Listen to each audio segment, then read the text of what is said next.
আসসালামু আলাইকুম। বহুব্রীহি সমাসের পর্ব ৩ ব্যাধিকরণ বহুব্রীহি নিয়ে আজকে আমাদের আলোচনা। ব্যাধিকরণ বহুব্রীহি আসলে কাকে বলে সেটি আমরা দেখব। যে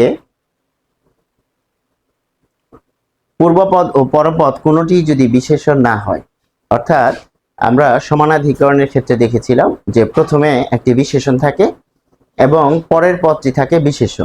এক্ষেত্রে ব্যাধিকরণ বহুব্রীহি আমাদেরকে বলছে যে ব্যাধিকরণ বহুব্রীহি সমাসে আসলে কোনোটি কিন্তু বিশেষণ হবে না, অর্থাৎ দুটি বিশেষ্য শব্দ সমস্ত পদে থাকবে, যেটি নাউন প্লাস নাউন হিসেবে আমরা যদি মাথায় রাখি তাহলে বুঝতে সুবিধা হবে।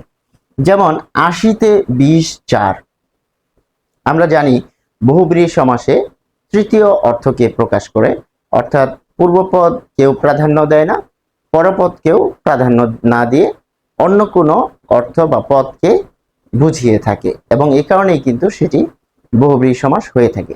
অর্থাৎ ব্যাধিকরণ বহুব্রীহি হওয়ার ক্ষেত্রে প্রথম শর্ত হচ্ছে তাকে আগে বহুব্রীহি হতে হবে, তারপর ব্যাধিকরণের প্রসঙ্গ আসবে। ব্যাধিকরণের ক্ষেত্রে আমরা দেখছি যে ৮০ অর্থ দাঁত, এখানে বানানটা খেয়াল করতে হবে, হ্রস্ব ই নয়, দীর্ঘ ই। ফলে ৮০ যখন বলছি অর্থাৎ দাঁত এ ২০ যার, ৮০-তে ২০ এখানে আসলে বিশেষ্য, অর্থাৎ দাঁতে ২০ কার, আসলে ৮০-২০ বলতে বোঝানো হচ্ছে সাপকে। সাপ যখন ছোবল দেয় এরকম ভাবে তখন তার লেজ থেকে বিষ চলে আসে এবং সেটা দাঁতের যে ছিদ্র রয়েছে সামনের অংশে, সেই ছিদ্র দিয়ে কিন্তু যেখানে ছোবল দেয় সেখানে প্রবেশ করে। যদি মানব শরীরে ছোবল দেয় তাহলে সেখান থেকে এই দাঁতের মধ্য দিয়েই কিন্তু লেজের বিষ শরীরে চলে আসে, এবং এই কারণে কিন্তু দেখা যাচ্ছে যে এখানে কিন্তু একটি দাগ হয়ে থাকে সাপে কাটলে। ফলে এই যে ৮০-তে ২০ যার, অর্থাৎ দাঁতে বিষ রয়েছে, প্রয়োজন অনুসারে দাঁতে বিষ আসে এবং সেটি দিয়ে আসলে সাপকে বোঝানো হচ্ছে। এবং ৮০ অর্থ যেহেতু দাঁত, এটি বিশেষ্য পদ, তাই এখানে আমরা দেখতে পাচ্ছি যে এখানে বিশেষ্য রয়েছে এবং বিষ শব্দটির ক্ষেত্রেও আমরা বলছি যে এটি বিশেষ্য। ফলে এখানে নাউন প্লাস নাউন যোগে ব্যাধিকরণ বহুব্রীহি সমাস হয়ে থাকে। সমানাধিকরণ এর সাথে ব্যাধিকরণের পার্থক্য হচ্ছে সমানাধিকরণে বিশেষণ যোগ বিশেষ্য, অর্থাৎ অ্যাডজেক্টিভ প্লাস নাউন থাকবে, আর ব্যাধিকরণের ক্ষেত্রে থাকবে বিশেষ্য যোগ বিশেষ্য, অর্থাৎ নাউন প্লাস নাউন। এভাবে মনে রাখলে আমাদের কিন্তু খুব সহজে আমরা সমাধান করতে পারব।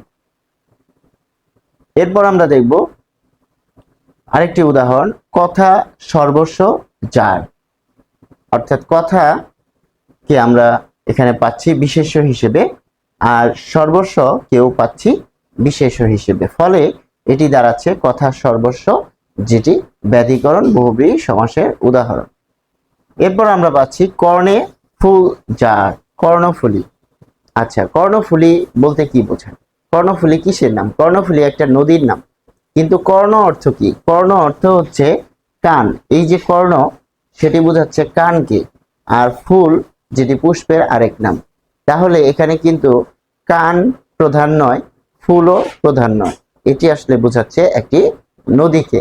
কর্ণফুলী একটি নদীর নাম, ফলে কর্ণ শব্দটি পাচ্ছি বিশেষ্য এবং ফুলী শব্দটিকেও পাচ্ছি আমরা বিশেষ্য রূপে।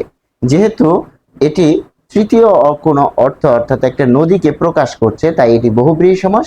এবং বহুব্রীহি সমাসের মধ্যে এই যে সমস্ত পদ দুটি যেহেতু বিশেষ্য, অর্থাৎ নাউন প্লাস নাউন, তাই এটিকে আমরা বলবো ব্যাধিকরণ বহুব্রীহি সমাস।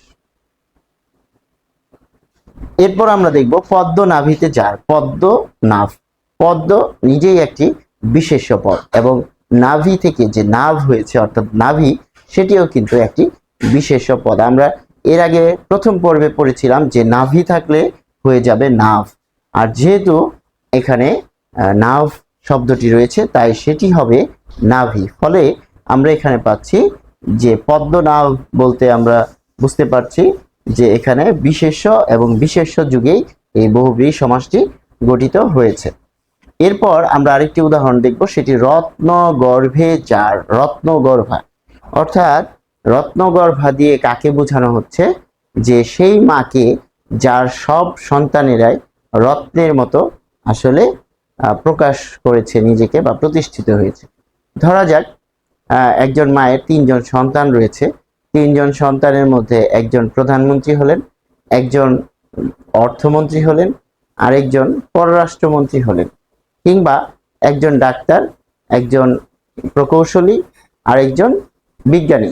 তাহলে অনেকেই বলে থাকেন যে সেই মা হচ্ছে রত্নগর্ভা, এবং শুধু পেশা নয়, তারা মানুষ হিসেবেও ভালো হতে হবে, অর্থাৎ তাদের যে সামাজিক অবস্থান, গ্রহণযোগ্যতা সবকিছু মিলেই তারা প্রতিষ্ঠিত। অর্থাৎ যে মায়ের সন্তানেরা খুব চমৎকার এবং খুব সুপ্রতিষ্ঠিত এবং তারা খুব বড় ধরনের ভূমিকা রাখতে সক্ষম, সেই মাকে বলা হচ্ছে রত্নগর্ভা। এবং রত্ন শব্দটি হচ্ছে বিশেষ্য, এবং এই গর্ভ হচ্ছে বিশেষ্য, গর্ভ থেকে গর্ভা শব্দটি হয়। ফলে আমরা পাচ্ছি যে রত্নগর্ভা হচ্ছে বহুব্রীহি সমাস।